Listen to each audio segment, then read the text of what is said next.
तो आशा करते हैं आप लोग ठीक होंगे और अपने अपने फील्ड में ज़बरदस्त होंगे। तो जैसे कि आपको हम बताए थे एडवेंस ऑफ यूरोपियंस, यानी कि यूरोपियंस के बारे में बताए थे। तो यूरोपियंस के बारे में आपको क्या पता चला था?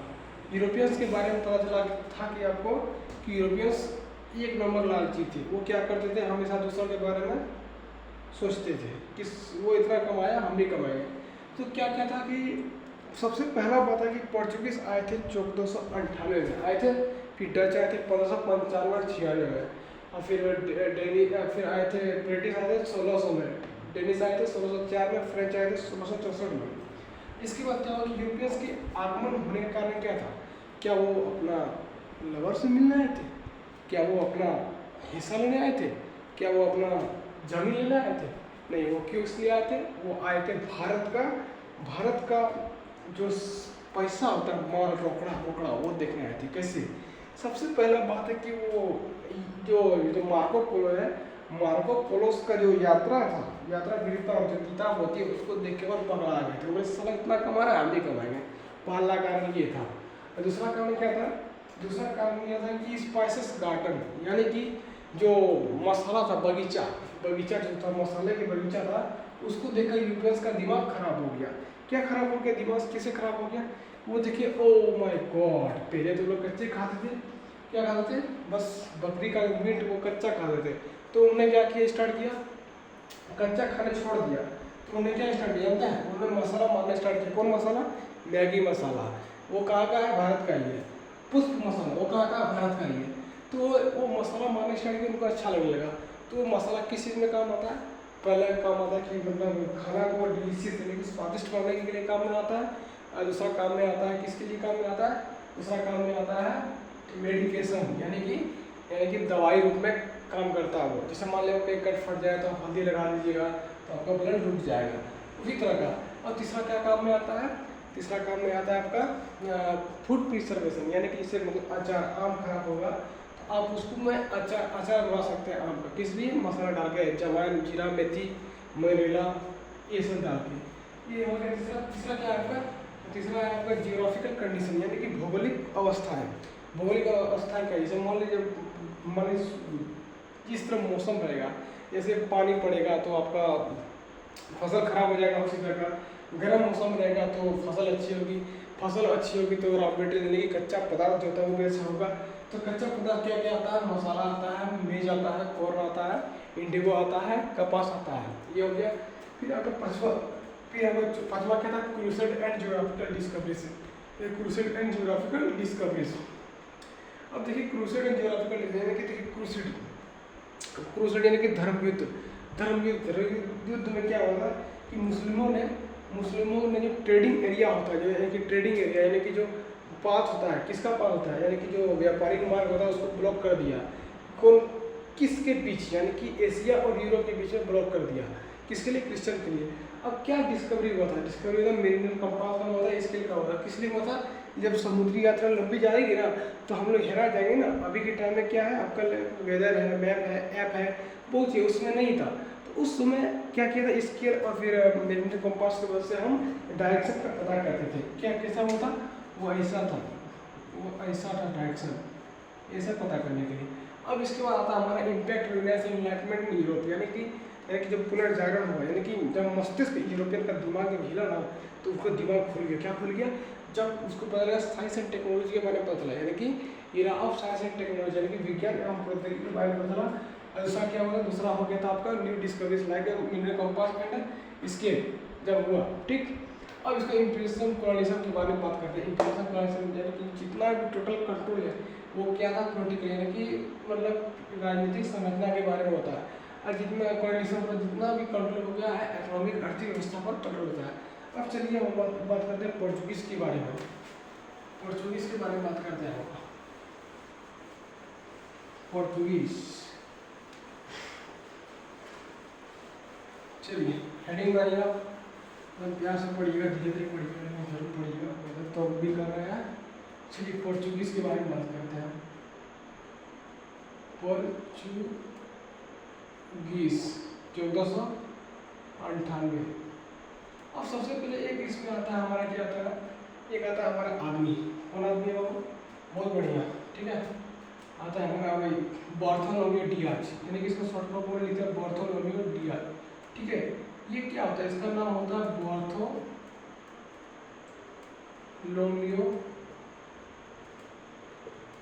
Diaz, Bartholomew Diaz. ये जो है, ये आदमी, ये क्या है, पोर्चुगीज सेलर है, पोर्चुगीज सेलर है, यानी कि पुर्तगाली नाविक है। ये क्या करता है, ये 1486 में, ठीक है, ये क्या करता है 1486 में खोजता है, क्या खोजता है, ये खोजता है discovered cape of good hope, cape of good hope.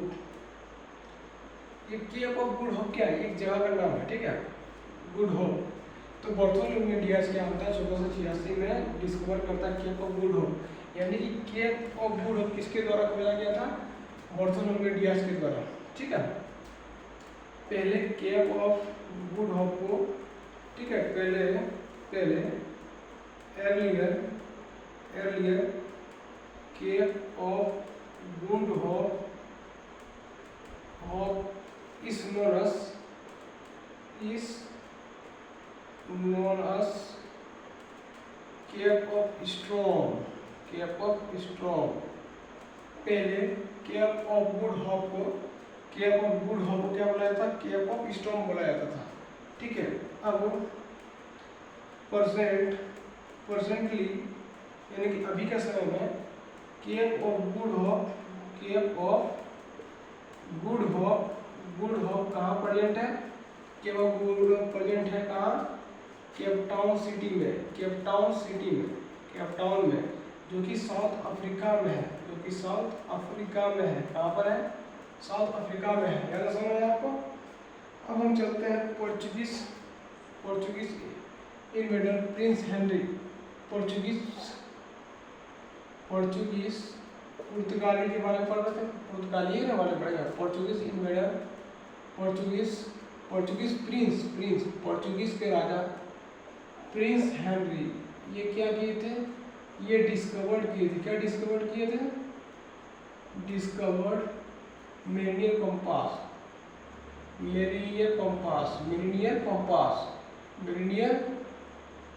क्या कंपास है, ये ऐसा वैसा। ठीक है, इसीलिए इसको क्या बोला था, नेविगेटर कहा जाता था, नेविगेटर यानी कि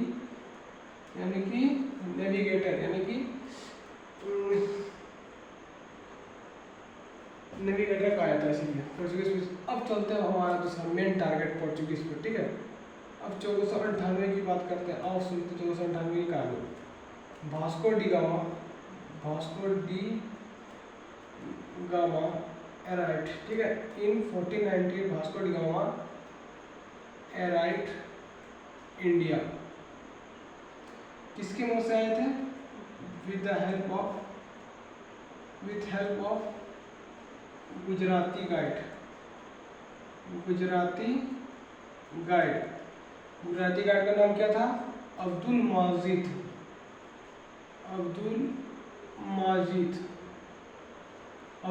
यानी वास्को डी गामा भारत पहुंचे थे, किसका मदद से, गुजराती गाइड का मदद से, जिसका नाम था Abdul Majid, and reached at Calicut. और वो कहाँ पहुंचे, कालीकट पहुंच गए, समझ में बात को, कालीकट पहुंच गए। ठीक है, अब हम यहाँ से चलते हैं, कालीकट पे। ठीक है, अब देखिए Vasco da Gama met with Zamorin. Vasco da Gama क्या किया, जेमोरिन से मिला, met with Zamorin, Vasco da Gama Zamorin से मिला। ठीक है, किंग ऑफ कालीकट, जो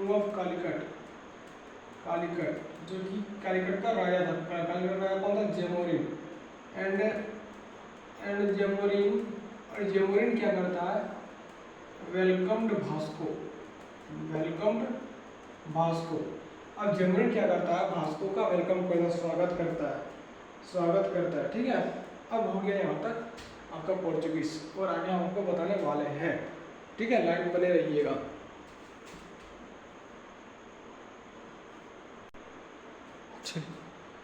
चलिए अब हम चलते हैं आगे, ठीक है। अब हम थोड़ा वास्को डी गामा के बारे में पढ़ लेते हैं। ये वास्को डी गामा पढ़ रखिए, ठीक है।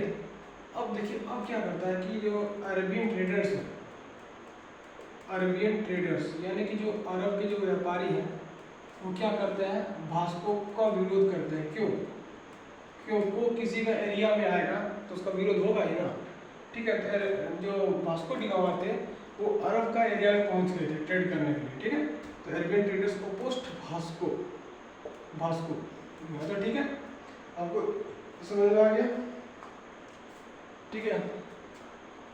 अब यहाँ चलते हैं जो वास्को डी गामा, ये हमारे वास्को डी गामा है, ये क्या करते हैं, ये अरब से रिटर्न पुर्तगाल चल गए, अरब से रिटर्न पोर्चुगीज चल गए, पुर्तगाली चल गए, पुर्तगाल चल गए, ठीक है। किसके साथ? फ्यू स्पाइसेस कुछ मसाला के साथ। और इन्होंने क्या किया, एक का 60% लिया, यानी कि Vasco da gamma return Portugal with a few spices and earned 60 times benefit, यानी कि 60 गुना मुनाफा कमा लिया, ठीक है। ये पहला किसके कारण आ गया था, वास्को डी गामा के कारण हुआ था। और दूसरा चलते हैं हम इसके कारण, दूसरा पोर्चुगीज कौन है, वास्को डी गामा बारे में पढ़े हम। अब दूसरा हम चलते हैं किसके बारे में, दूसरा हम चलते हैं पेड्रो अल्वारेज कैब्रल, ठीक है। सेकंड एक और चुचुंदर आया, कौन था, सेकंड पोर्चुगीज एक्सपीडिशन। दूसरा कौन था, ये पहला वास्को डी गामा था, दूसरा कौन था, दूसरा था पेड्रो अल्वारेज कैब्रल, यानी कि second Portuguese expedition come under the leadership, किसके नेतृत्व में आया था, पेड्रो अल्वारेज कैब्रल, ठीक है। अब ये पेड्रो अल्वारेज कैब्रल है, ठीक है, तो किसके साथ आया था, फ्लीट ऑफ शिप, ठीक है। ही केम विथ, ये भारत आया था, फ्लीट ऑफ शिप यानी कि जहाज का ढेर के साथ आया था। He came with fleet of ship and captured. अब इन्होंने क्या किया, पेड्रो अल्वारेज कैब्रल ने ये फ्लीट ऑफ शिप के साथ आया था, ठीक है। अब क्या किया इन्होंने क्या किया, देखिए सेकंड पोर्चुगीज एक्सपीडिशन आया था किसके अंदर, पेड्रो अल्वारेज कैब्रल के अंदर। ये किसके साथ आया था, फ्लीट ऑफ शिप यानी कि जहाज के बेड़ों के साथ इंडिया आया था, ठीक है। और क्या किया, कैप्चर्ड अरेबियन सी, कहाँ पर किया था, अरेबियन सी में किया था कैप्चर, अरेबियन सी में किया था, समझ रहे बात को, अरेबियन सी में किया था। इसके बाद अब किया, ठीक है। अब ये जो अरेबियन सी को किसको दे दिया, गिफ्ट कर दिया, किसको, गिफ्टेड टू जेमोरिन कौन था आपका, कालीकट का राजा। तो पोर्चुगीज में हम वास्को डी गामा के बारे में पढ़े, ठीक है। तो वास्को डी गामा पहला था, दूसरा कौन था, पेड्रो अल्वारेज कैब्रल। ये क्या आया, भारत आया, किसके साथ, ये जहाज का बेड़ा के साथ आया। और कैप्चर किया कौन, अरेबियन सी, यानी कि अरबी जहाज को पकड़ा, कहाँ पर, अरेबियन सी पर। और ये किसको दे दिया, जेमोरिन को दे दिया, किसको दे दिया, जेमोरिन को दे दिया, ठीक है। अब हम चलते हैं दूसरा, 1502 में वास्को डी गामा पहली बार आए थे, कहाँ, भारत पहली बार आए थे। वास्को डी गामा पहले भारत के दूसरी बार आए थे, ठीक है, दूसरी बार। देखिए वास्को डी गामा के बारे में थोड़ा सा जान लेते हैं, शॉर्ट इंट्रोडक्शन, ठीक है। फर्स्ट बार आए थे 1498 में, फर्स्ट बार कब आए थे, 1498 में, ठीक है। फर्स्ट टाइम अराइव्ड इंडिया कब, 1498। सेकेंड टाइम 1502, कब आए थे, 1502 में आए थे। सेकेंड टाइम 1502 में आए थे। और थर्ड टाइम आए थे कब? 1524 में। और ये क्या किए थे? डाइड हो गए, died in India, died in India, died in India. और जो वास्को डी गामा का जो टॉम्ब है, यानी कि जो मकबरा है, वो कहाँ है? गोवा में है। कहाँ पर है बाबू? गोवा में है। समझ रहे बात को? कहाँ पर है? गोवा में है। अब चलते हैं फैक्ट्रीज के बारे में। अब पोर्चुगीज का जो फैक्ट्री है, पोर्चुगीज का जो फैक्ट्री है वो कैसे बना नहीं बना अब यहाँ हम बताते हैं, ठीक है। अब देखिए 1503 में बना, 1505 में बना, 1510 में बना, ठीक है। अब देखिए पोर्चुगीज का जो फैक्ट्री है, पोर्चुगीज का जो फैक्ट्री है, फैक्ट्रीज है, फैक्ट्रीज, वो यानी कि गोदाम बोलते हैं, स्टोर रूम, स्टोर रूम। क्या कब बना? बना 1503 में, 1505 में, 1510 में, ठीक है। 1503 में, 1505 में, 1510 में। ये 1503 में कहाँ बना? कोचीन। 1505 में कहाँ बना? कन्नौर। 1510 में कहाँ बना? गोवा, गोवा। समझ बात को? यानी कि 1595 से पहले जितना कांड हुआ वो सब पड़ा पोर्चुगीज के अंदर। समझ रहे बात को? अब हम चलते हैं पोर्चुगीज वायसराय इंडिया। पोर्चुगीज का वायसराय जिसको बोलते हैं वायसराय, ठीक है, जिसको बोलते हैं पोर्चुगीज पढ़ लिए। अब पोर्चुगीज वायसराय पढ़ते हैं, पोर्चुगीज वायसराय, पोर्चुगीज हो गया। अब पढ़ते हैं Portuguese viceroy, Portuguese viceroy, viceroy. इसमें दो को आते हैं, इसमें दो को आते हैं। एक आते हैं हमारा Francisco, Francisco de Almeida, Francisco de Almeida. दूसरा आता है हमारा फ्रांसिस्को डी अल्मीडा, फिर Alfonso de Albuquerque, Alfonso de Albuquerque, Albuquerque. अब चलते हैं, अब हम बात करते हैं फ्रांसिस्को डी अल्मीडा के बारे में। किसके बारे में बात करते हैं? फ्रांसिस्को डी अल्मीडा के बारे में बात करते हैं, ठीक है। अब देखिए फ्रांसिस्को डी अल्मीडा, हेडिंग डालिए फ्रांसिस्को डी अल्मीडा, अल्मीडा ये पहला पोर्चुगीज वायसराय है, ठीक है। ये फ्रांसिस्को डी अल्मीडा क्या है? First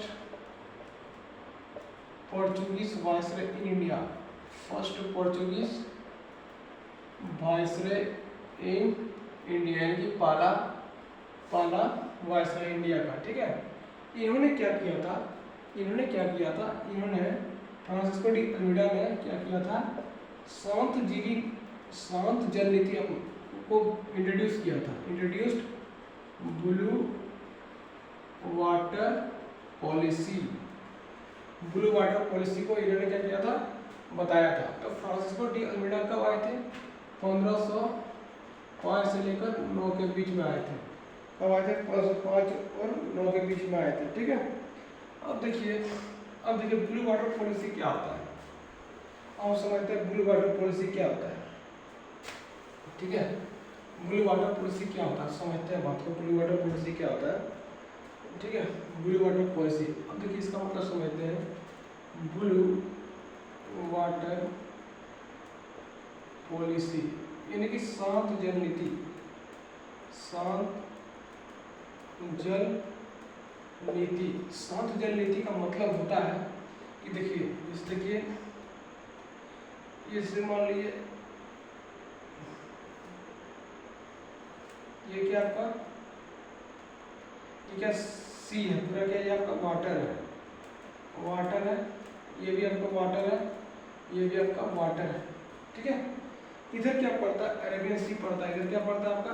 Arabian Sea, Arabian Sea. इधर क्या पड़ता है? Bay of Bengal, Bay of Bengal. समझ रहे बात को? क्या पड़ता है? Bay of Bengal. अब देखिए ये सब क्या है, यहाँ से लेकर यहाँ तक क्या है, ये सब टोटल क्या? कोस्टल एरिया यानी कि तटीय रेखा, कोस्टल एरिया यानी कि तटीय रेखा, तो ब्लू वाटर पॉलिसी क्या करता है, ये एक ऐसा पॉलिसी है, ये ऐसा पॉलिसी है जो कि ठीक है कैप्चरिंग, यानी कि इसको क्या कैप्चर, ये सब पूरा एरिया कैप्चर करना, ठीक है। ब्लू वाटर पॉलिसी से policy for capturing coastal area, क्या कैप्चर करेंगे, कोस्टल एरिया यानी कि बे ऑफ बंगाल और अरेबियन सी, यानी कि जितना पानी का जगह है उसको हम कैप्चर करेंगे, ठीक है। और capturing coastal area, coastal area, ठीक है, किस लिए कैप्चर करेंगे, टू इस्टाब्लिश, क्या इस्टाब्लिश करेंगे, ट्रेड मोनोपोली, यानी कि व्यापारिक धंधा जो करेंगे वो वहाँ करेंगे, to provide trade monopoly, trade monopoly मतलब व्यापारिक एकाधिकार को स्थापित करने के लिए, यानी कि फ्रांसिस्को डी अल्मीडा कहता है कि जितना भी जो है ये सब एरिया है उसको कैप्चर कर लो, ठीक है, किस लिए, व्यापार एकाधिकार करने के लिए, व्यापार बढ़ाने के लिए, ये होता है ब्लू वाटर पॉलिसी। अब हम चलते हैं, फ्रांसिस्को डी अल्मीडा हो गया, अब हम चलते हैं Alfonso de Albuquerque, Alfonso de Albuquerque के बारे में हम पढ़ेंगे, क्या पढ़ेंगे, अल्फांसो डी अल्बुकर्क के बारे में पढ़ेंगे हम। अब चलिए हम चलते हैं सेकेंड वाइसरॉय, पोर्चुगीज वाइसरॉय, ये देखिए फ्रांसिस्को डी अल्मीडा हो गया, फ्रांसिस्को डी अल्मीडा हो गया, ये कब आया था, 1505 और 9 के बीच में आया था। अब हम चलते हैं अल्फांसो डी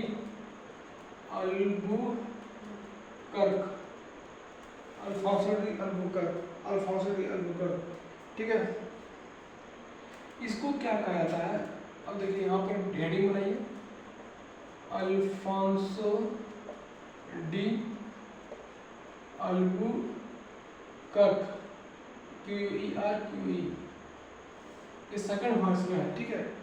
इसको कहा जाता था रियल फाउंडर पोर्चुगीज एम्पायर, ठीक है, इसको कहा जाता है real founder of Portuguese empire, वास्तविक संस्थापक किसका, पोर्चुगीज एम्पायर का, पोर्चुगीज एम्पायर की जो पुर्तगाली जो साम्राज्य है उसका वास्तविक संस्थापक कहा जाता था, इसको वास्तविक संस्थापक कहा जाता, ठीक है।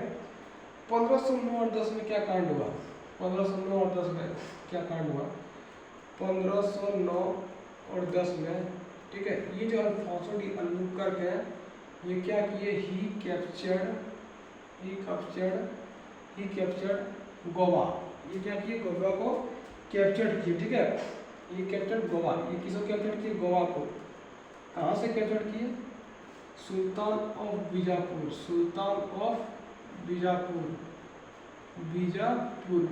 के सुल्तान कौन थे, यूसुफ जाई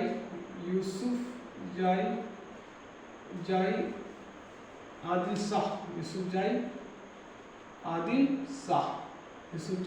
शाह, यानी कि अल्फांसो डी अल्बुकर्क क्या थे, अल्बुकर्क क्या किए, वास्तविक संस्थापक पोर्चुगीज एम्पायर का कहा जाता था।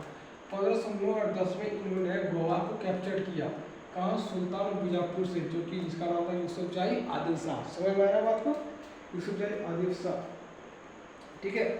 1509 और 10 में, 1510 में इन्होंने, ठीक है, इन्होंने ये कि ये अल्फांसो अल्बुकर्क 1510 में ही इस्टाब्लिश्ड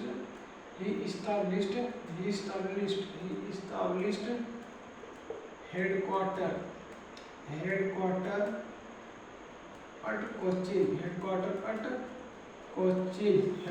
एट कोचीन, यानी कि 1510 में इन्होंने क्या किया, राजधानी कोचीन में बनाया, राजधानी कोचीन में।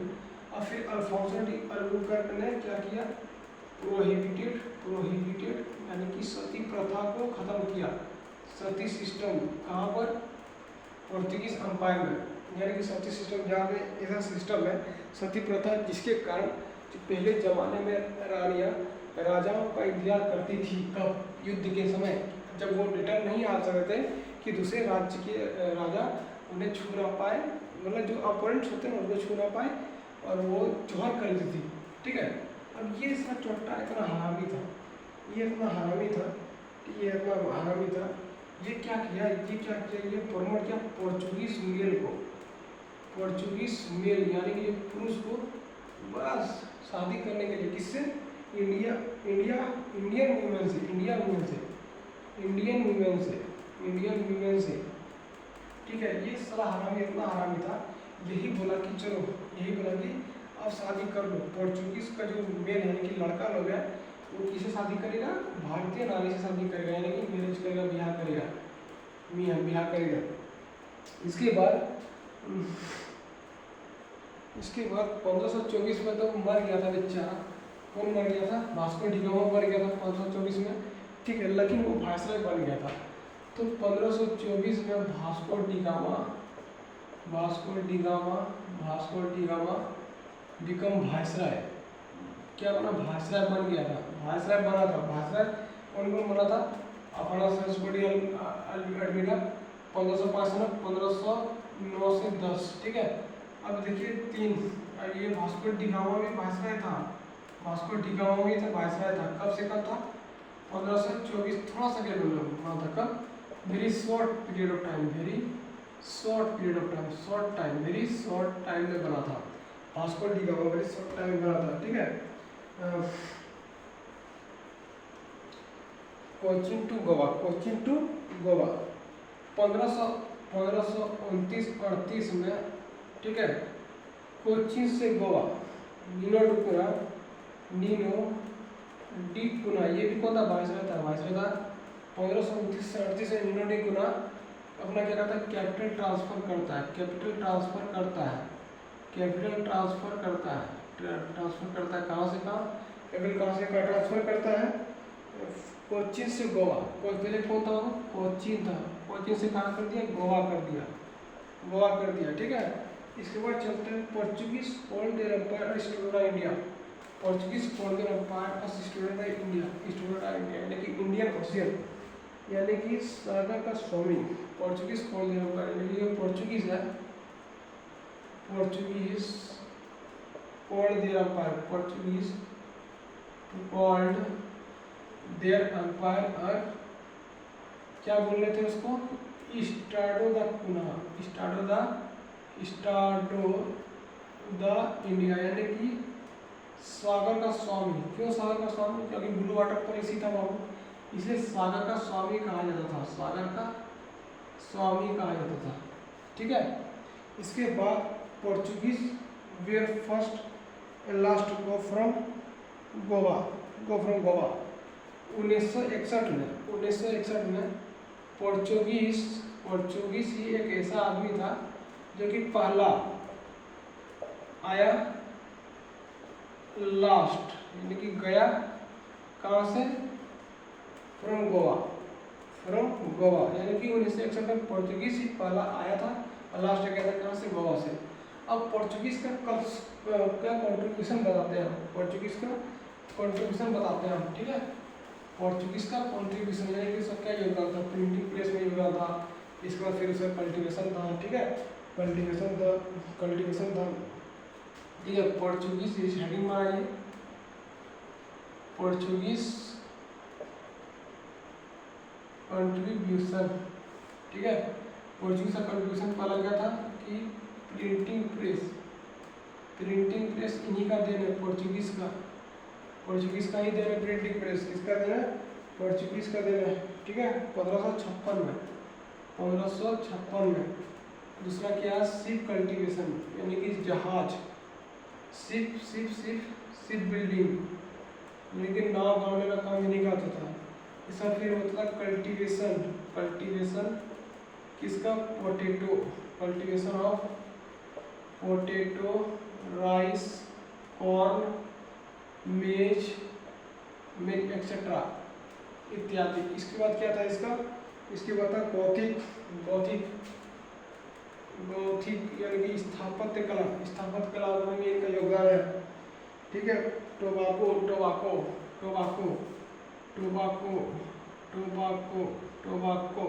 यानी कि तंबाकू, गुआवा यानी कि अमरूद एक्सेट्रा।